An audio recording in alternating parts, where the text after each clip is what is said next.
真是一对苦命鸳鸯呀！要不是针对你的小情人儿，还真不好逼你现身啊！哼，从什么时候开始防备我的？知道那个秘密之后吗？前辈还不明白吗？你父母的死，你欠下的巨额债务，这一切都是公司计划好的。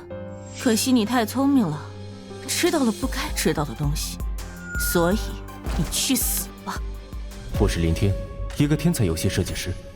20年前，世界上突然出现了无数的异世界传送门，里面充斥着各种魔法生物和宝藏，这里被称为丛林。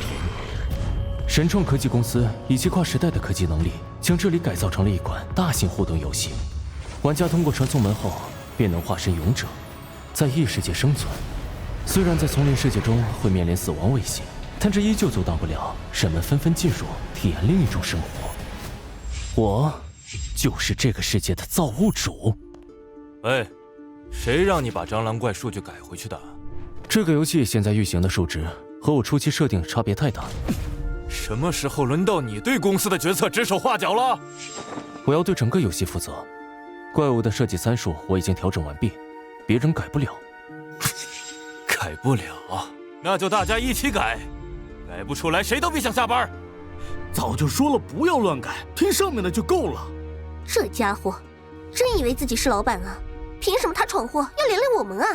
这些人目的根本不是做出一款好的游戏，简直是草菅人命。何况我还发现了那些东西。留在这里真的安全吗？前辈，多谢你的指教，我总算明白问题出在哪里了。要不是前辈一直以来的帮助，我怎么能在公司站住脚呢？不过前辈这样一直和公司对抗，真让人担心呢。毕竟传言公司一直在利用丛林铲除对手，前辈一定要保护好自己啊。就把他留在这里吧，让他被自己亲手设计出的怪物拆吃入腹。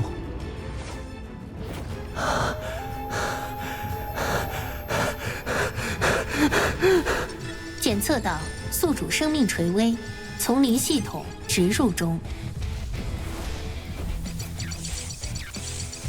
没错，就是这个。以为我给自己留下的退路只有身上的神装吗？不，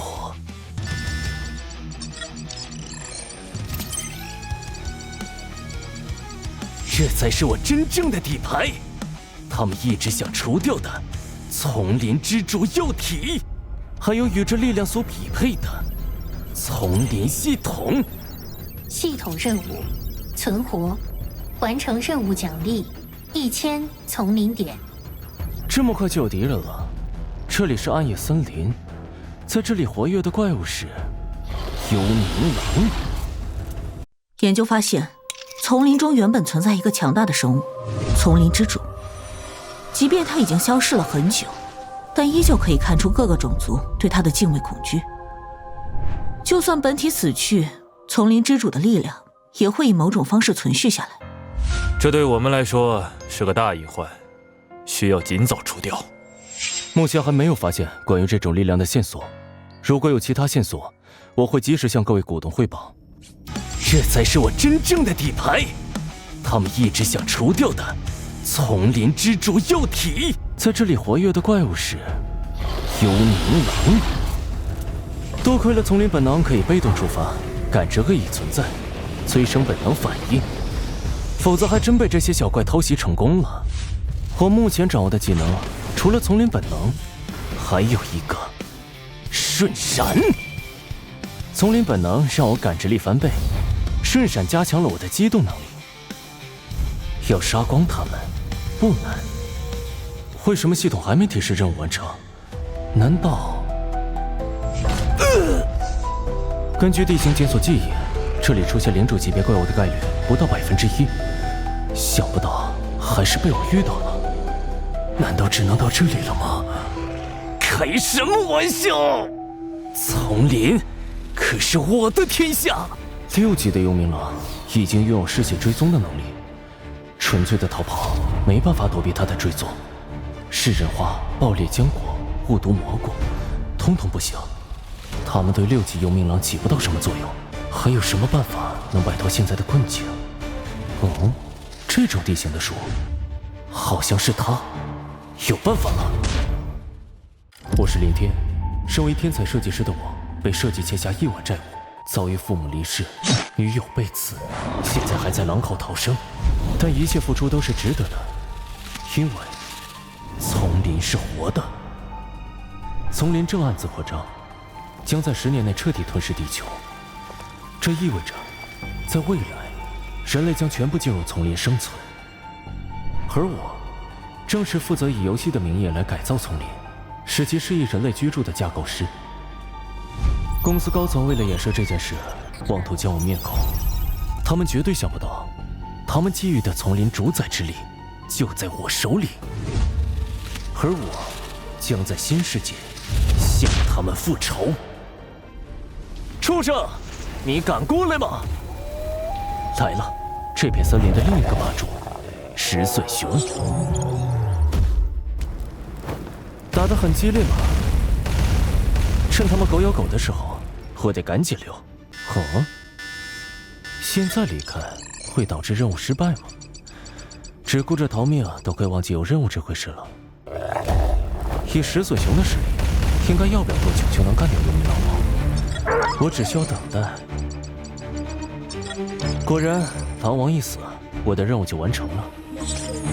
丛林系统。原来还包括这么多东西吗？看来得慢慢计划了。啊，这家伙可不是现在的我能对付的，得赶紧走。这家伙好像不打算放过我呀，万一被石笋刺中就完蛋了。只能从现有的技能里挑一些升级了。这笨熊皮糙肉厚，靠复读攻击未必有效果。隐身也会被它的大地属性感知到，更不用说飞行了，我的翅膀都被这蠢熊的石笋划破了。可恶！一旦体力耗尽，我必死无疑。看来只能学习成功，你已掌握技能怪物意志，用最普的攻击配最快的速度。啊，终于解决了。这就是丛林之中残留的意识吗？林天已经被我们在丛林里处决了，以后落月将正式接替林天的职位，成为整个游戏的总设计师。关于丛林之主有什么消息吗？在之前的研究中发现，丛林中的高阶怪物被称为主宰，他们可以被杀死，但他们的意志和力量并不会消失，反而会以某种轮回的方式被重新继承。同时，继承者也承担着被怪物意志吞噬的可能性。如果没有强大的精神力与其对抗，即使能找到主宰的力量，也会被他们吞噬。无论如何，人类要走进丛林，就必须要控制住这股力量。要知道，高风险的背后往往是巨大的收益。去做吧。是，我一定会为公司找到丛林之力的所在。这就是丛林之主残留的意识吗？感觉这股意识正在入侵我的大脑。如果我输了，很可能会沦为只会杀戮的怪物。我绝对不能输！我要活下来，向他们复仇！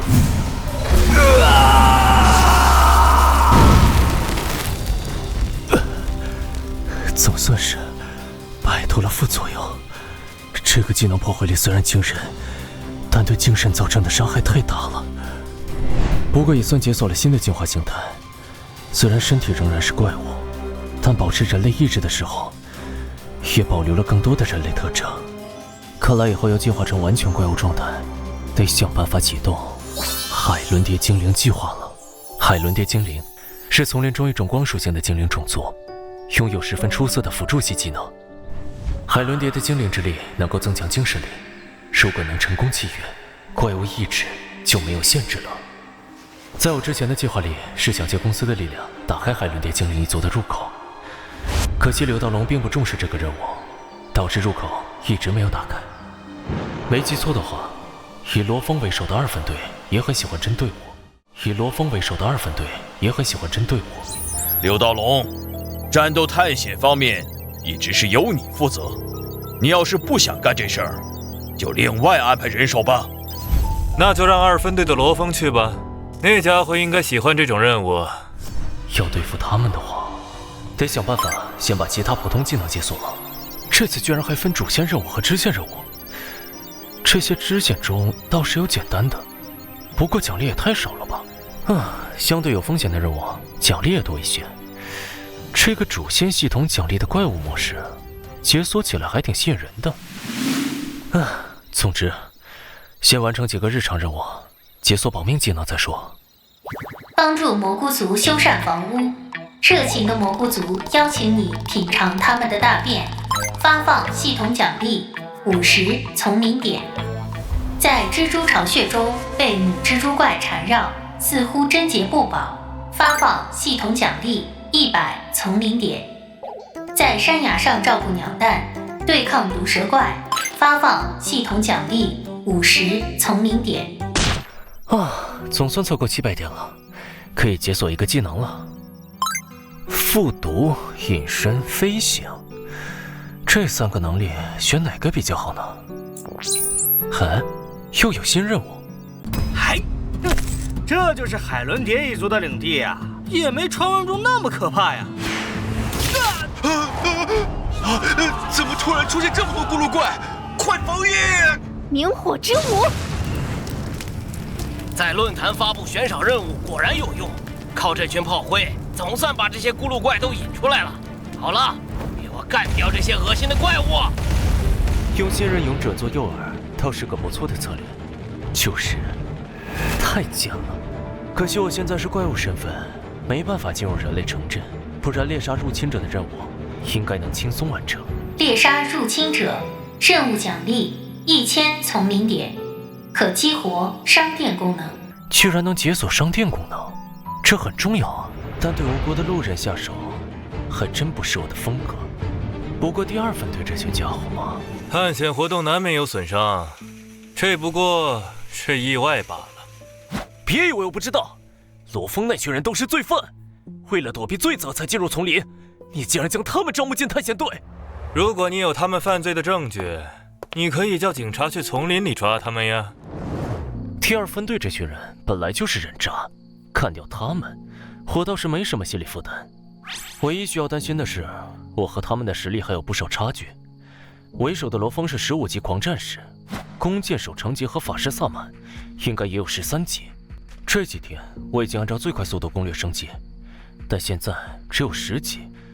好在已经解锁了隐身功能，可以潜伏在他们身后慢慢筹划。接下来就请你们先帮我扫除附近的障碍了。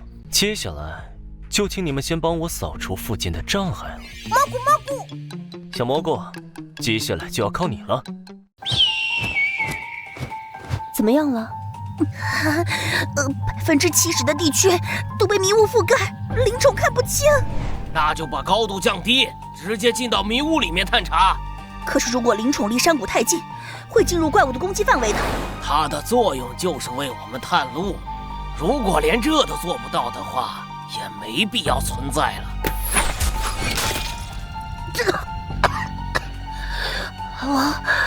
我看到了迷宫里面的布局。好，全员进谷。好臭啊！这是什么怪物的粪便吗？这就是你探查的路线？怎么回事？我之前看的时候还不是这样的。这条路线是安全的，没有这种东西。看样子是新鲜的，应该是刚刚布置的。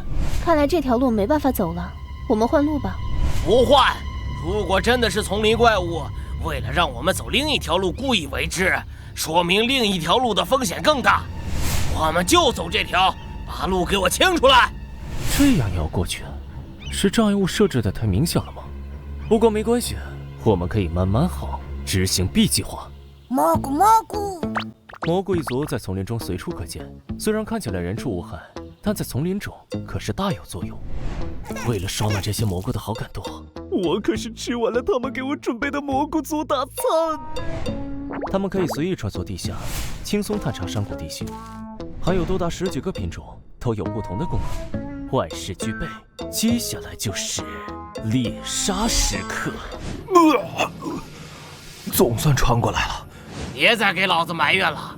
按照地图显示，过了这片应该就安全了。队长，有怪物！嘿，不过是几只低级小怪找死罢了。这边也有，这边也有啊！怎么这么多？不对，有人算计我们！快撤！老大，别丢下我们了！蘑菇蘑菇！这又是什么东西啊？朋友们，还记得我吗？你是林天？杀你不是我们的意思，是公司让我们干的。这么说来，你们也只是为了工作喽？有机会，怪物去死吧！之前是工作的话，现在就是私人恩怨了。杀了4个人，正好奖励400点，加上之前剩下的500点，只差100就可以解锁飞行能力了。蘑菇，你们干得不错哦，不仅顺利消耗了他们的体力，还从内部分化了他们。接下来就是 Plan C， 驱火吞狼计划。参将大人，山谷外来了很多无毛猴子，杀光了咱们的弟兄闯进来了。可恶的无毛猴子，又是为了海伦蝶一族而来，跟我去杀光入侵者！这次行动出现这么大问题，都是怪你探查不力。肯定是哪里出错了，那些怪物是有预谋的。少废话！我说过，我的队伍不要废物，你需要付出代价。不要！队长，看在他是第一次犯错的份上，就放过他吧。毕竟我只有这一个弟弟。要不是看在你姐姐作为法师族长，为队伍做了不少牺牲，我这次绝对要挖了你的眼睛。谢谢队长，谢谢队长。今夜我们先在这里驻扎，明天再继续前进。萨拉那个婊子，今晚又跟队长走了。别说了，程杰组长还在呢。混蛋！看来他们之间矛盾不少嘛。那个叫程杰的弓箭手和女法师萨拉是一对，似乎是犯了什么罪才躲进丛林。那家伙还蛮可怜的，为了生存，连绿帽都戴上了。不如我们帮他一把。这么快就没动静了？队长看来不行啊。嘿嘿，你还别说，萨拉组长那个身材，程杰今晚又要睡不着了。迷幻菇会让人分不清现实和虚幻，一些不愉快的回忆会更加深刻。程杰，去做一些平时不敢做的事吧。我这是怎么了？可恶！我怎么会有这种想法？会被罗峰杀掉的？不是吧？他怎么清醒了？罗峰只是展露了一丝杀眼，他就跑了。虽然这个计划失败了，但咕噜大军也快过来了。等他们打得两败俱伤，我就可以坐收渔翁之利。他毕竟是我前男友，你别为难他了。放心，他是个人才，只要没跟我撕破脸，我不会对他怎么样的。当时公司组织的那场围剿行动，要不是你，我早就死在那场战斗里了。那个叫林天的家伙太过分了，他是人类唯一一个全职业勇者，同时拥有战士、法师、刺客的能力。还好他已经死了，不然一定会成为丛林中的劲敌。有滴血，怎么回事？营地的防御阵法怎么没预警？难道被咕噜怪破坏掉了？咕噜怪这种蠢东西，怎么可能知道要先拆掉防御阵法？无毛猴子，去死吧！弓箭手呢？列队支援！程杰队长脱队了。营地被袭击了，跟我有什么关系？最好把那对狗男女都烧死。虽然他落单了，但等级上还是有点棘手的。什么人？在这边是怪物。什么假人？以为我擅长远程攻击，就想依靠近战偷袭吗？我的敏捷度可不输刺客战士。隐身不见了，就是靠着这个技能一直跟在我身后吗？到底是人还是怪物？让我看看你的真面目！好，被发现了，不过你没机会了。什么？有毒气？还能保持理智，不愧是组长级别的精英，但也别指望我会跟你正面硬刚。蘑菇，蘑菇，蘑菇，蘑菇，蘑菇！这都是些啥？干得漂亮，是时候解决他了。我一定要杀了你！就算保留了高级解毒药水作为后手，但在这么多混合毒素作用下，剑使的力度和准度还是差了不少啊。这种程度的攻击对我已经完全不起作用了。你是林天啊！安息吧，我的敌人。猎杀入侵者任务完成度50%，发放任务奖励100丛林点。等级升到12级了，又奖励了100丛林点，可以解锁。这是标记魔传送法阵。队长，程杰死了。果然，有人一直在给我们制造混乱，趁机击杀我们落单的队员。还好，一切都在我的计划之中。萨拉，把我传送过去。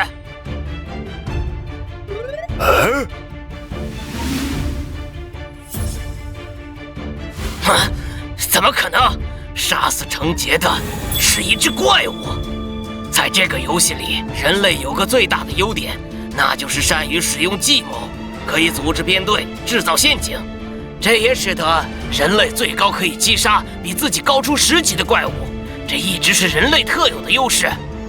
但是现在一只怪物居然用人类的计谋猎杀了人类，一只拥有人类思维的怪物，这怎么可能？斜插楼房，不记得我了吗？你是林天，是那个消灭了第3、第4分队的怪物人类？是他，他还没死，他变成了真正的丛林怪物了。我可不想死在这里啊！闭嘴，别被他吓到。虽然不知道他用了什么手段把自己寄宿在了怪物身上，但他现在已经不是之前那个一骑当千的人类勇者了，只是一个躲在暗处依靠阴谋诡计获胜的12级小怪。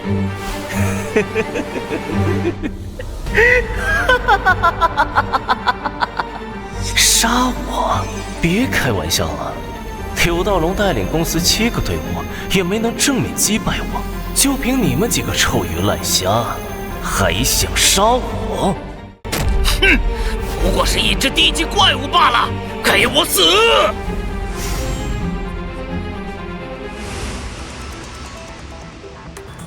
学习成功，你已掌握技能飞行。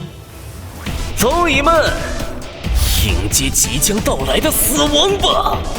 魔法耀光阵，这么远的距离还能施展追踪魔法，法师组长就是不一样。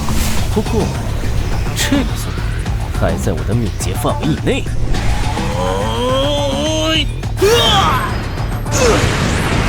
15级战士的制透能力这么恐怖！可恶，还是没能击落他。哼，下次见面就是取你们狗命的时候。废物，给我把他找出来！萨拉组长使用传送术消耗太大，没办法再施法了。队伍里有能力追踪飞行隐身目标的，只剩下程队长，但他已经死了。亲爱的，别担心，他中了我的耀光魔法，身上留下了我的魔法气息，不管他跑到哪里，我都可以追踪到他。穿过山谷，避开怪物群和孤了守卫，才能进入树井。树井的钥匙并非实物，而是藏在沙罗树下的某个祭坛，需要注入大量魔力才能开启。此前公司几次探查都没找到祭坛所在，本来想让罗峰跟孤鹿两败俱伤，然后收割人头升到15级之后再慢慢找，没想到那个罗峰看起来是个傻大个，居然这么紧张，在队员身上布置标记魔法来确定对手，反将我一军。虽然靠着解锁飞行技能逃脱，但现在两败俱伤的计划没完成。孤鹿守卫也回到了沙罗树下，这样没机会找祭坛了。刚才的混乱中，我肯定也免不了被那个法师标记。既然如此，那不如就放手一搏。太不寻常了，他分明已经死了，怎么会变成怪物活过来？我们现在应该立刻退出探险，向公司报告他的行踪。没错，交给公司来对付吧。我们肯定不是他的对手。报告给柳道龙嘛。强大是丛林存在的基本法则，这是你能继续存在的价值。想在丛林里活下去，就向我证明你的价值吧。不行，不能告诉柳道龙。可是他太不寻常了，他已经中了我的魔法，留下印记。通知公司，我们一样能追踪到他，不会让他跑掉的。你别忘了，整套玩家系统都是他设计的，所有职业的晋升条件和技能他都一清二楚。如果现在我们一鼓作气，或许能干掉他。如果让柳道龙知道我们连一个12级的小怪都搞不定，只怕丛林也不会再有我们的立足之地。海伦蝶开发方案就是他提出的，我们只是他顺带的复仇对象。沙罗树境才是他真正的目标。只要我们找到沙罗树祭坛，一定会再遇到他，我们就在那里干掉他。西北角水晶布置完成，阵法链接形成。最后一颗西北角的冰晶节点设置完毕，可以构建结界了。这样一来，就算拥有飞行和隐身技能，他也没办法逃离这片区域。不过，他身上留下的标记魔法气息越来越微弱，已经很难捕捉了。哼，不过是强弩之末罢了。以他现在的实力，继续的暗地捣乱的话还有机会。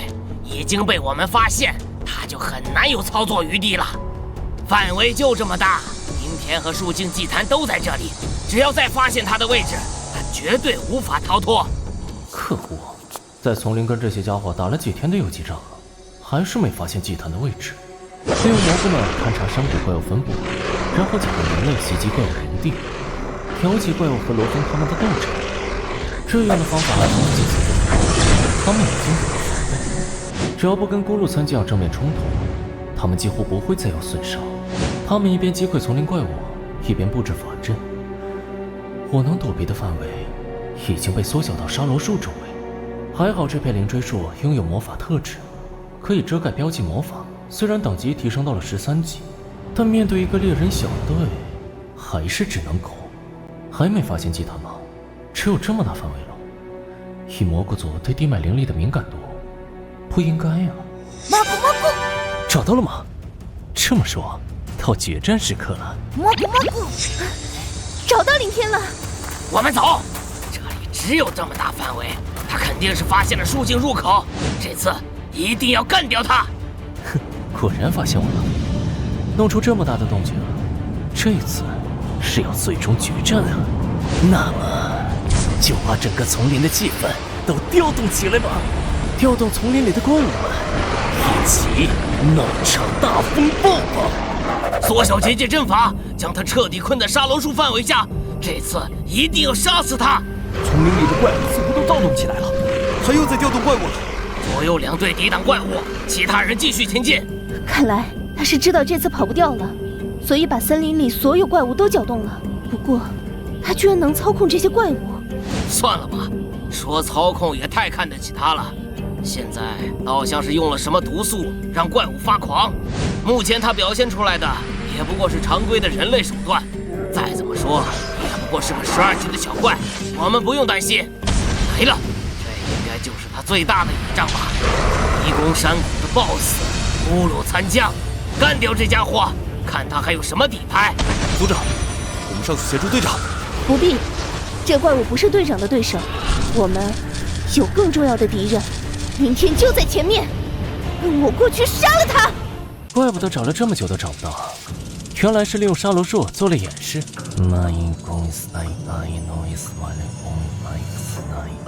还好研究过丛林文字，果然跟传说石板一样，树境入口是个魔法祭坛。蘑菇蘑菇，这么快就到了吗？嘿，欢迎你，我的客人。好，攻击性魔法和陷阱型魔法同时释放，你很有天赋嘛，萨拉组长。明天，你已经无路可逃了。双重束缚魔法限制我的飞行和敏捷，的确是万无一失的应对。少虚张声势了，你已经完全陷入被动了，林天。现在，就让我看看你还有什么本事能逃过去？超耀光冲击！竟然这个时候晋升到16级了。不过转职的事还是等到收集到更完美的材料再进行吧。以目前的实力，对付林天足够了。萨拉呢？糟了！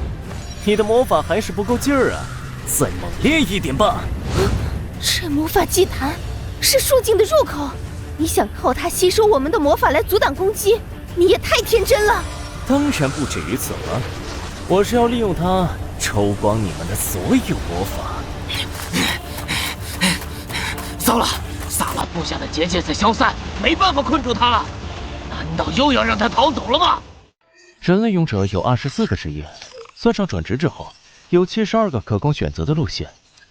每个人能施展出的技能都基于他本身的职业。这是神创科技公司利用丛林中发掘出来的米亚石板研究出来，用以改造丛林的科学。而我则是这个科学的首席负责人。在我之前还是人类之时，就已经能利用米亚科学让自己实现全职业勇者的身份。虽然现在是怪物之身，失去了施展勇者技能的资格，不过你别忘了，所有的职业途径都是我亲手设计的。在你布下的魔法阵基础上修改几个字符，利用这个祭坛抽干你们的魔法，还是可以办到的。族长，力量消失了。我原本的计划是让你们自相残杀，收割完之后，我再慢慢找进入树境的办法。不过你们穷追不舍，倒是给了我一些新的灵感。或许我可以利用你们来打开树境。还好这次新进来的是你，要是罗峰也跟着一起，我就只能先进入树境，在树境再想办法对付你们。哼，你别得意，队长不会放过你的，公司也不可能放过你。放心，不用他们来找我，我会慢慢找到他们所有人。就算结界阵法打开，萨拉他们也一定会拖住那家伙的。法师队伍的能力没问题的。队长，怎么会这么安静？难道萨拉族长他……你终于来了，这场盛宴最后的加油。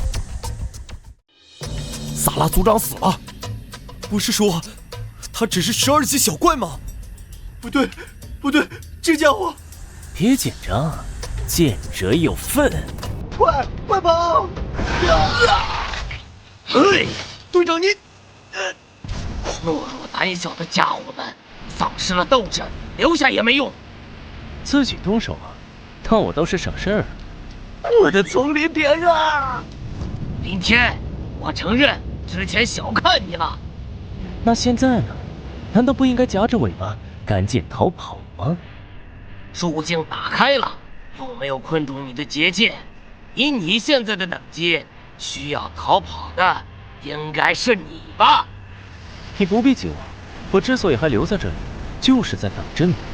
一路上用了这么多阴谋诡计，也是时候该验证一下自己的实力了。毕竟，实力才是丛林生存的第一法则呀！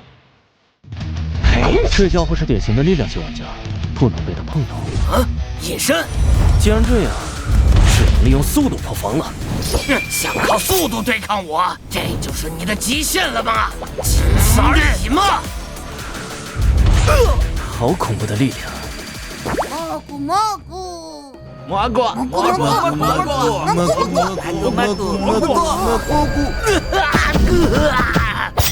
中招了吗？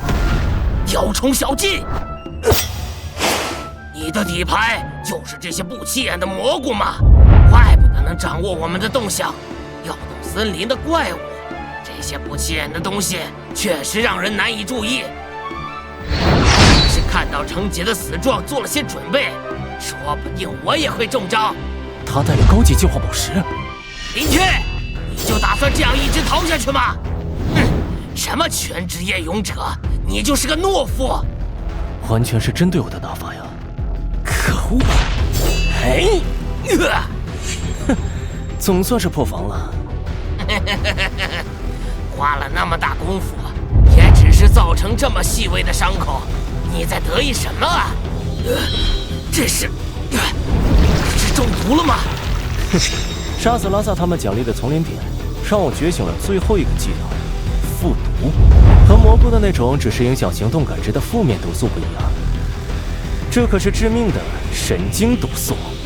真是厉害的毒啊！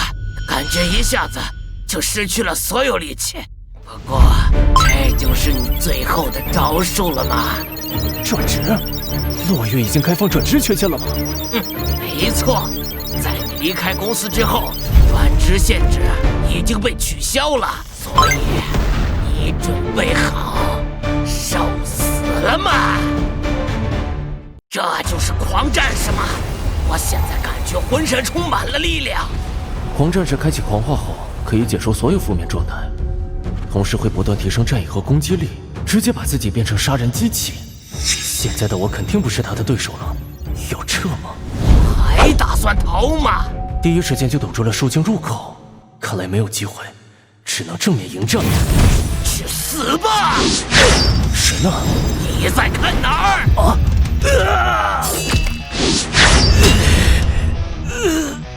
这样的伤，居然一点知觉都没有，这就是狂战士吗？完全被逼入绝境了，看来要对付怪物，也只能是怪物啊！既然这样，那就把身体交给怪物吧。这到底是什么怪物？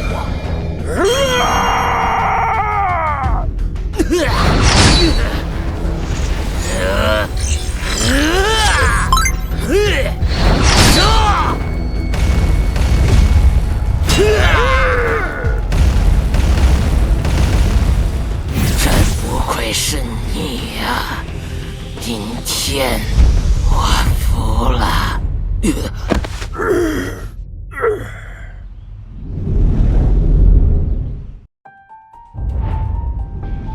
还没联系上罗峰吗？你们都是干什么吃的？对不起，罗峰阁下不回复工会消息，我们已经加强搜索了。行了，别难为小实习生了。一个坏消息，我找到罗峰了。他在哪里？又一等级更高的缘故吗？怪物意志的力量比之前更加强大了。不行，必须进入树井，或许有机会能解除状态。只差几步了，连这点距离也坚持不住了吗？恭喜玩家超额完成守卫丛林任务，综合奖励商店功能正在启动中。商店功能有救了！搜索能解除精神异常状态的道具试试看。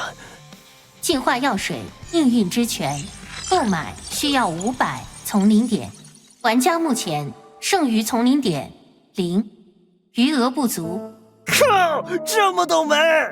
等等，商店应该有兑换功能。副本战利品采集中，巨人战斧、复合甲、宝石若干，可兑换丛林点1200点，是否兑换？妈的，罗峰这家伙在丛林奋斗这么久，肯定有不少稀有物品，都来不及挑就全部兑换了。恭喜玩家购买成功。他进入树境了。没错，刚刚丛林立场显示，迷宫山谷内有大范围的魔力涌动，这是树境被打开的征兆。既然攻略了沙罗树境，罗峰应该第一时间通知我们，他为什么不打报告？或许跟这个有关。米亚石板的立场能量越来越强了，花了很大功夫，才勉强将这个传送门稳定下来。看来，距离丛林吞噬地球的时间越来越近了。这个和罗峰进入树境有什么关系？林天失踪在游戏论坛上引起了很大的轰动，4大玩家公会的人都在质询公司，已经有人猜到丛林即将扩张的秘密了。4大公会，何必理会那些乡巴佬？反正他们也改变不了什么。公司在丛林发掘了几10年，才凑够了这7块米亚石板。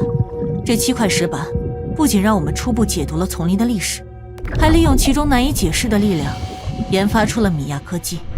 这种事儿我比你更加清楚，不用再跟我强调了。米亚石板是我们研究改造丛林的唯一途径，而补全缺少的4块石板，才能一窥丛林全貌。人类在进入丛林后，才有机会掌握主动。突然说起这个，难道你有剩下4块石板的消息了？我怀疑，其中1块就在沙洛树境之中。那罗峰攻略了树境，岂不是正好？离吞噬之日太近了，变故太多了，我怕罗峰出问题。我知道了，我会亲自去丛林走一趟。外面有任何消息，记得通知我。意志被拉回来了，但是影响似乎并没有解除，只是被压制了，等级也升到15级。商店购买的药水治标不治本，还是需要海伦蝶的净化能力才行。之前每次都是偷袭暗杀，没机会搜集物品，好不容易把他们团灭了，物品又全都兑换成丛林点了，太浪费了。看看商店还有什么其他功能吧。哟，自带实力方面的储物空间，这个商店功能还挺便携的。身上还剩下700丛林点，要不再买点什么道具？这件看起来不错，护理防御增加70点。要是穿上这个，面对罗峰的攻击，应该不会像之前那么窘迫了。什么？这破东西居然有1000丛林点，简直是抢劫啊！嘿，又有新任务了，还是留些丛林点以防万一吧。有机会解锁 B 级技能面板吗？上一个进阶技能可是怪物医治，不知道 B 级会有什么厉害的技能。哎，算了，不管这么多了，公司应该很快就会得到树境被攻略的消息了。沿途战斗的痕迹就交给你们处理了。我也该步入新的征程了。沙罗树境，我来了。伟大的先知救世主，赞颂您的英明，祈愿您的意志降临。伟大的先知救世主大人，降临吧，拯救我们吧！又失败了，难道我们还不够虔诚吗？我们已经祈祷了这么多年，难道先知根本不存在吗？不好，咕噜怪来了，快跑！小东西，给我站住吧！竟敢偷偷跑出聚集地，你们要付出代价！你们大王跟我们公主有过约定，咕噜一族不能再入侵欺负我们族类，你们这样做不怕被惩罚吗？那是你们聚集地的规矩。既然你们先违反了盟约，就别怪我们不客气了。救世主大人，请求您出现吧，拯救我们，驱逐这些入侵者。一群愚蠢的东西，还相信那个什么救世主的传说吗？你们喊破喉咙也不会有人来救你们的。这是，一定是救世主大人，救世主大人来拯救我们了。什么救世主？装神弄鬼的东西！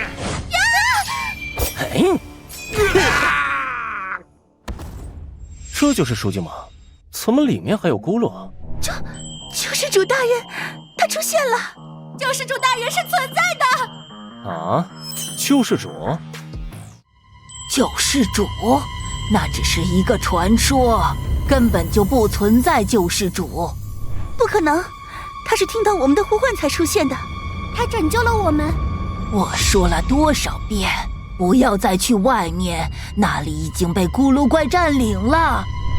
吉吉病了好久了，我们是去占领区给他采药的，没有找到药物，我们才想到祭坛的。虽然没找到药，但是我们找到了救世主。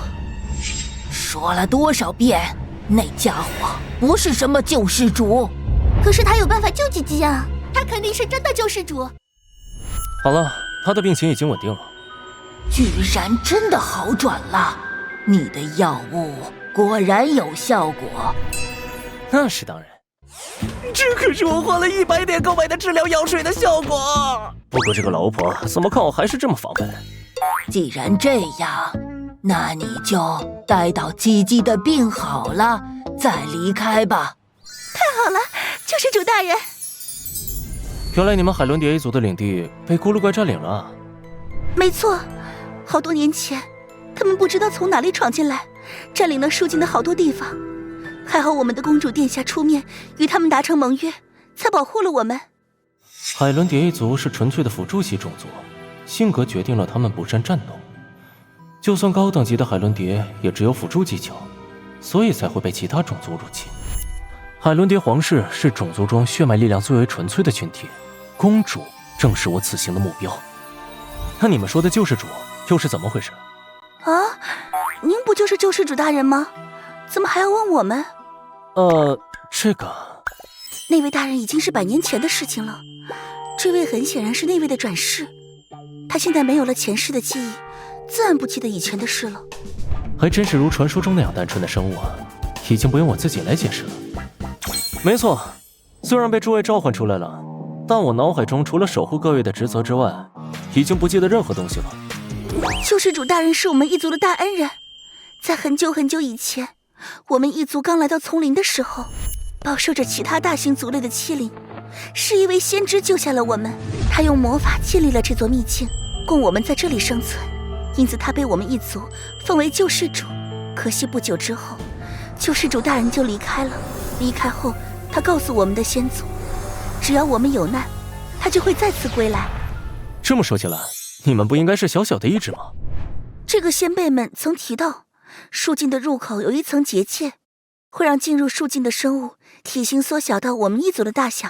这些年来，他们占领了树境的许多地方，数量十分庞大，其中的主要战力是几名15级左右的参将，以及最为强大的咕噜王，等级达到20级。还好女王殿下震慑他们，如果他们乱来的话，就封印树境。最后因为咕噜王也有求于我们一族，与公主达成停战盟约后，双方停战。骷髅王的目的是想让公主为他洗礼吧？什么都瞒不过先知大人，正是如此。像咕噜和海伦蝶、蘑菇怪这一类的低级怪物，哪怕再努力修炼，也只能达到20级巅峰。但是经过洗礼后，就可以突破血脉限制，类似人类勇者的转职。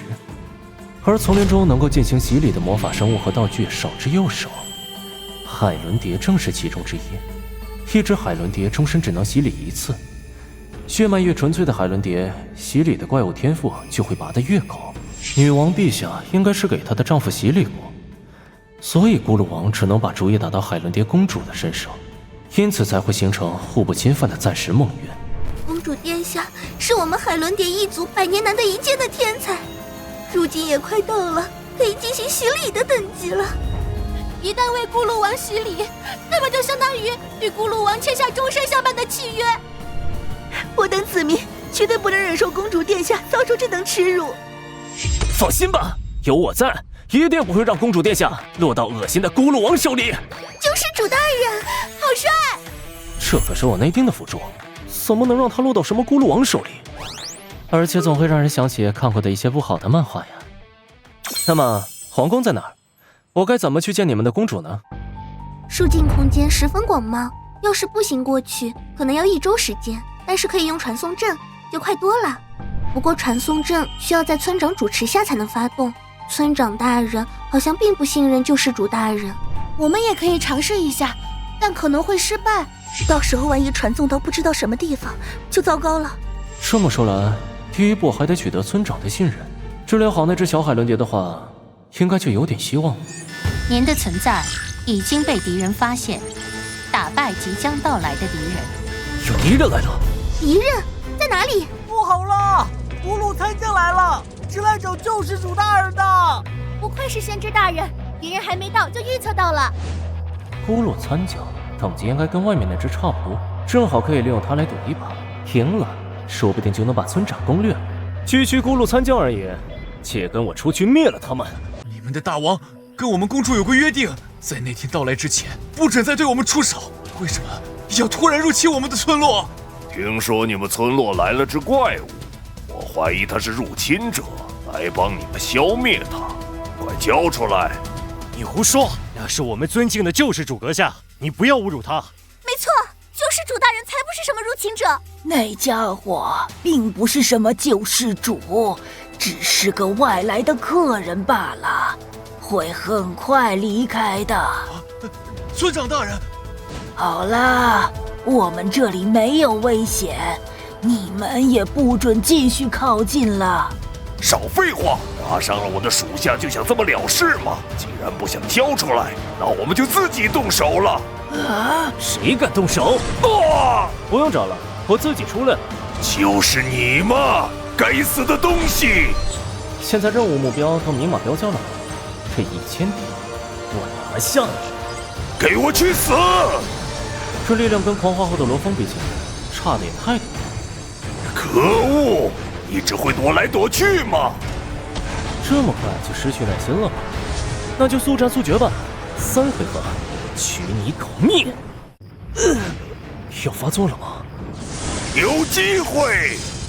怪物意志的后遗症果然会在战斗中发作，那片命运之拳只能压制住一边，不能彻底解决。又要进入怪物状态了。来呀，继续打呀！你不是救世主吗？不过只要在这之前，让海伦蝶们发现我的变化，为我施展进化，就能暂时压制了。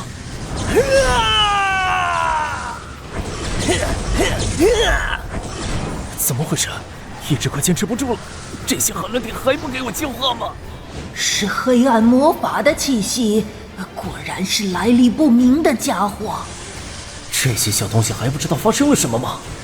本来想以帮忙的名义让他们主动为我进化，现在看起来玩脱了呀！杀！可恶，他怎么突然变得这么强？既然这样，那就带着你们一起死吧！不好，他已经完全失控了，朝我们来了！不行不行，会波及到那群小家伙的，绝对不行！给我去死吧！救世主大人！可恶，这些小东西也太笨了，只会打 call 吗？怪不得保不住自己的领地。怎么样？继续狂啊！去死吧，救世主！你想对我们的救世主大人做什么？小的们上，给我收拾这群小东西！遵命！遵命！遵命！遵命！遵命！进化之舞。呵，这就是海伦蝶一族的进化力吗？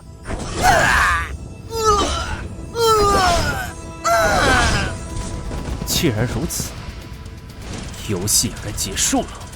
准备好迎接海伦蝶一族的愤怒了吗？救世主大人万岁！这就是海伦蝶一族的增幅技能吗？攻击属性几乎增强了1倍。救世主大人！醒了醒了，救世主大人醒了！都出去，不要打扰救世主大人休息。村长，你先歇着吧，救世主大人。我刚刚检查了一下你的身体，在你体内有一股强大而不属于您的力量，那份力量正在侵蚀你的生命。就算集合我们所有村民的力量，也无法为您驱除。侵蚀生命？没错，这股力量目前难以与你共存，即使你能与它共存，随着你的使用，它依旧会消耗你的生命。丛林之主的力量是利用米亚石板调取丛林世界本源开发出来的。如果不是被他们逼到绝境，我没想过动用，就是害怕有难以预测的后果。本以为残留意志就是最大隐患了，想不到还是克命技能。米亚石板吞噬之日来临后，必须要从公司里夺走所有米亚石板，还有丛林中尚未找到的4块石板。只要拥有全部石板，或许就能解决掉系统的后遗症。这么说，你应该知道我不是什么救世主了。救世主只是我们一族的传说，我从来就没相信过。但是刚才在紧急关头，我看到你的选择，说明你并非坏人。如果你能说服王族帮你掌控体内那股力量，说不定真的能击败咕噜皇，成为真正的救世主。如果能得到王族认可，协助我控制力量，我也愿意为海伦蝶族贡献出我的力量。不得不说，这只老海伦蝶在怪物中警惕性已经很高了，但是面对人类虚虚实实的计策，还是差得远。我可以带你进入王宫，觐见女王陛下，但是你要向我保证，你是真的想要拯救我们族类。我答应你，一定全力协助你们战胜咕噜族。每个村子里都有通往王宫的路标，借助路标，我们就可以施展超距离传送阵进入王宫。村长是我们一族的长老，也是公主的老师之一，经常出入王宫。救世主大人肯定可以顺利见到公主。原来这个老巫婆在海伦蝶族地位不低，怪不得脑子比这些小家伙好使。我们开始吧，目标沙罗树宫。水婆婆，您怎么突然来了？难道是咕噜入侵了吗？放心，我们这次来是来为公主殿下带来了救世主大人。救世主大人？您就是救世主大人吗？正是，公主殿下，救世主大人从祭坛出现，协助我们蓝部击退了咕噜的入侵。我们一族盼望数10年，总算把您盼来了。任务更新，获取海伦蝶公主芳心，奖励丛林点3000点。这算什么鬼任务啊？获得公主芳心？不过奖励还蛮丰厚的。美丽的公主殿下，请放心，我一定会为您驱逐外敌，保卫海伦蝶一族。这小公主看起来挺单纯的，看来又是轻而易举的3000点啊！瑞长老，感谢你们为我送来了伟大的救世主。来人，赏赐他们礼物。殿下，老身还有情况没有回。放心，我一定会招待好救世主大人的。救世主大人，不知道你想要我怎么报答你呢？救世主大人，不知道你想要我怎么报答你呢？等等，这是什么展开？进度条是不是快了点？啊！我去，仙人跳！如何征服公主100种办法，这家伙果然居心叵测。你这个骗子到底是谁？是怎么进入树境的？公主殿下，你在说什么呢？我是你们的救世主啊！少废话，我根本不相信有什么救世主，你别想骗我。妈蛋，怪不得一切这么顺利啊！感情这公主殿下一开始就没信过我。算了，我看你也不会老实承认，还是杀掉吧。慢着，我有话要说。蕊婆婆知道我的来历，你去问她就知道了。蕊婆婆嘛，大概也是受到你们这些外来物种的欺骗，我跟他们可不一样。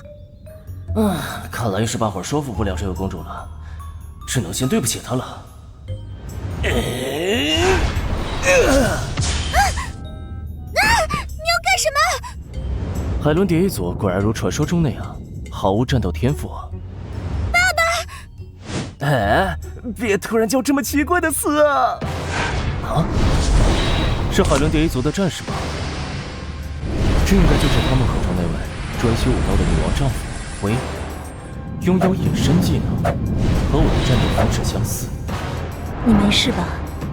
你就是那个假冒救世主的入侵者吗？海伦蝶的高知分子个个都不好糊弄啊！看来这次的任务也没那么好完成啊！我是凛天，就在刚刚，我被一个公主仙人跳了，而现在她的父亲像一个 B2型轰炸机疯狂追杀我。不都说海伦蝶一族不擅长战斗吗？怎么这家伙身手这么好？想利用隐身逃走，太小瞧我们海伦蝶一族的战士了吧？蕊婆婆呢？她要过来，怎么也不替我解释一下？入侵者，快束手就擒吧！看来不拿出点真本事，今天是很难离开了。既然这样，就只能靠实力离开这里了。哼！入侵者还想跑吗？这样也跟得上？对于20级怪物的实力评估，还是出现了很大的偏差呀。喂，他的实力很强吗？跟咕噜王的实力比起来，还是差点儿。啊！原来是女王跟着负重加血加状态，这不是玩赖吗？发现系统碎片，请宿主前往认领，可激活丛林系统全新功能。系统碎片，丛林系统是我借助米亚石板抽取这个世界本源开发完成的。那么所谓的系统碎片，就只有那还未找到的4块石板之一，竟然在这里吗？嘿，还想逃？啊，这个方向不是离开王宫的路线，而是通往王室禁地的。真的是米亚石板，竟然有一块在这里，这么巧吗？没想到一直寻找的第8块石板，竟然在树境，怪不得之前无论如何都找不到。啊，原来这家伙的目的跟咕噜王一样，也是为了先知大人的遗留之物而来。不过那可是有强大禁制魔法的禁地，就让你这家伙吃点苦头。禁制居然没有阻挡他。恭喜宿主接触到系统碎片，解锁 B 级技能面板，获得权限重归丛林殿堂。丛林殿堂，这是丛林之主的主宰权柄吗？一个空荡荡的大殿，这有什么功能？作为曾经丛林之主的王宫，在非战斗期间，您可以依据自己的意愿，让自己精神进入殿堂，体力和精神力会在短期回升，快速摆脱一切负面状态。这么说就是个回血站，但只能精神进入，战斗中根本不能使用，否则没能回血还会被敌人干掉。哦，对了，还有 B 级技能面板，不知道会有什么新鲜的技能。这进阶技能如果能将自己杀死的对手变成仆人，岂不是可以组建一支属于自己的军队？必须试试看。这些全是被我杀死的对手，卵之巢只会保留这些精英怪吗？请宿主选择灵魂之卵成为你的眷属。您当前丛林点不足以解锁全部灵魂之卵。不能全部选择吗？天下果然没有免费的午餐，那么就从最强的开始吧。血煞罗峰，成为我的仆人吧！出来吧，我的仆人！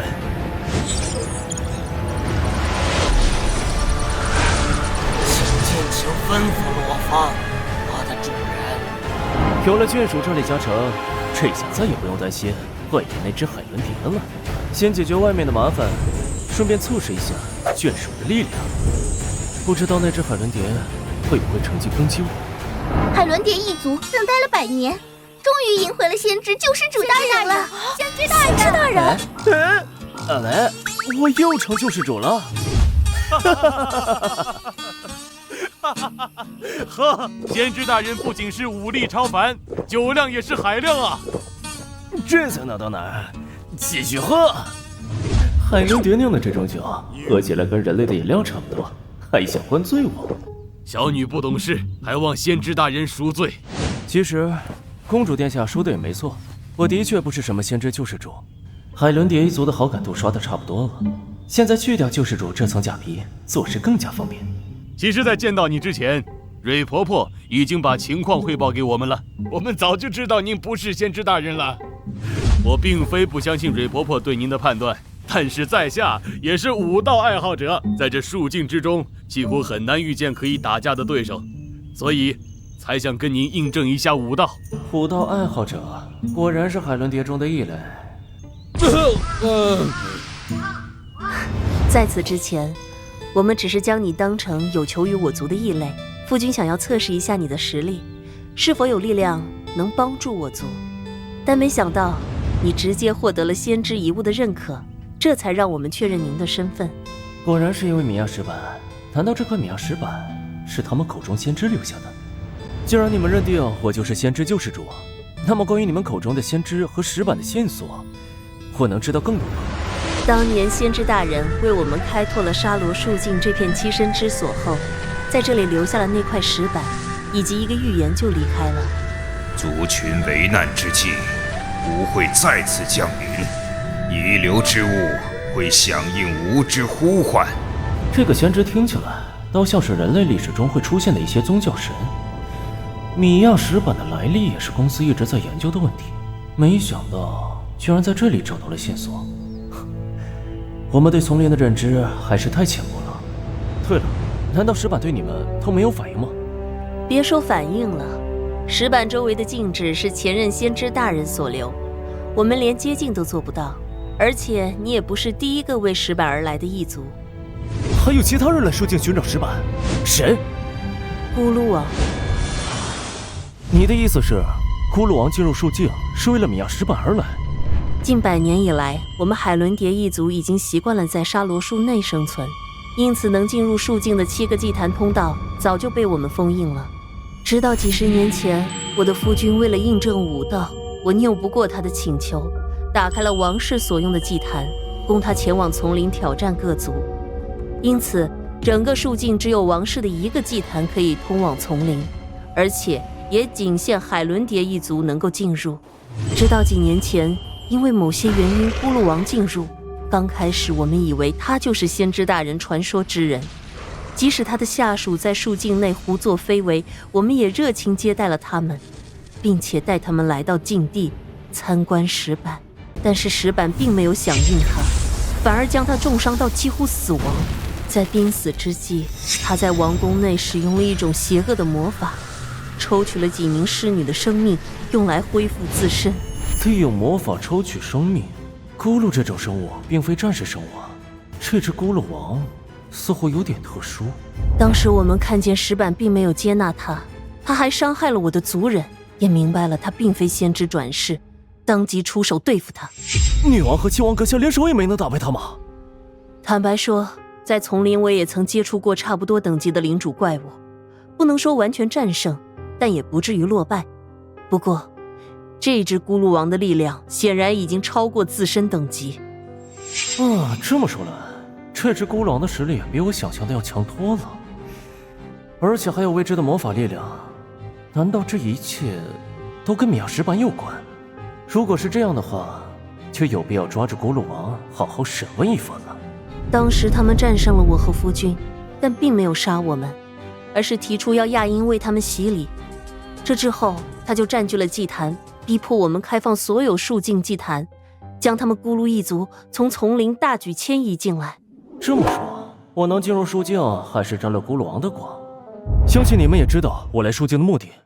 我体内有一股力量，如果能得到公主殿下的洗礼协助，那么与亲王阁下联手，说不定有机会击败咕噜王。趁着他们对我的好感度够高，可以提出洗礼要求。如果真能得到海伦蝶皇家洗礼，解放怪物意志，再加上刚刚孵化的眷属，说不定真的能击败咕噜王。绝对不行，绝对不行！为什么不行？不行就是不行！为什么？这可是那唯一击败咕噜王的机会了。难道公主殿下还不信任我？先知大人也不要责怪亚音，并非他不想为你洗礼，而是海伦蝶一生只能洗礼1次，所以这个洗礼通常是给伴侣进行的。只能给伴侣洗礼？没错，我们海伦蝶一族一生只能洗礼1次，而这通常代表着海伦蝶一族的相伴一生的誓约。总之，我是不相信世界上有什么先知救世主这种东西的，也绝对不会为异族进行洗礼的。这么说，要完成洗礼，还得先成为海伦蝶一族的赘婿。我倒是不太介意成为赘婿，不过这位公主殿下好像不太乐意。女王陛下，咕噜王突破了外围防护法阵，正在向王宫进发。他竟然主动打破誓约，是知道亚音已经能够进行洗礼了吗？或许是得知先知大人的存在了。咕噜王要接近王宫需要多久？定下盟约后，咕噜王就带领部族驻扎在树境边缘地带。我连夜与族内长老铸造了几重法阵。咕噜王想要层层突破来到王宫，应该还需要几天时间。女王陛下，我明白贵族的传统，但事急从权，如今种族面临入侵困境，我想我们可不可以暂时抛开那些传统？我想让公主暂时先替我洗礼，等我和亲王阁下联手击败咕噜王之后，我们之间再无瓜葛，公主也不用遵循伴侣誓约。我想让公主暂时先替我洗礼，等我和亲王阁下联手击败咕噜王之后，我们之间再无瓜葛，公主也不用遵循伴侣誓约。海伦蝶一族的洗礼是需要心灵相通的，这个办法未必能成功，但非常时刻也可以试试。亚音，你愿意吗？如果真跟这个家伙说的一样，我愿意试一下，就当为我犯下的错误买单吧。这样一来，就能完全解放怪物意志的力量了，再加上眷属罗峰和海伦蝶双王的力量，总不至于击败不了一只高级咕噜怪了吧？这位就是先知大人转世吗？听说要和公主进行契约仪式。救世主大人要和公主殿下结为伴侣了吗？这就是海伦蝶的洗礼仪式吗？这气氛怎么看都像婚礼的仪式啊！为什么要穿成这样？不是走个过场吗？莉莉丝亚音，在伟大先知的面前，你即将为这位凌天阁下洗礼。从此以后，你略过这段，直接开始啊！好，那就直接开始洗礼魔法吧。洗礼仪式正式开始了吗？啊，这就是洗礼仪式吗？好像被一股暖流包裹。这是小公主的记忆。祈求先知救世主大人出现在我的面前，这是那家伙的记忆。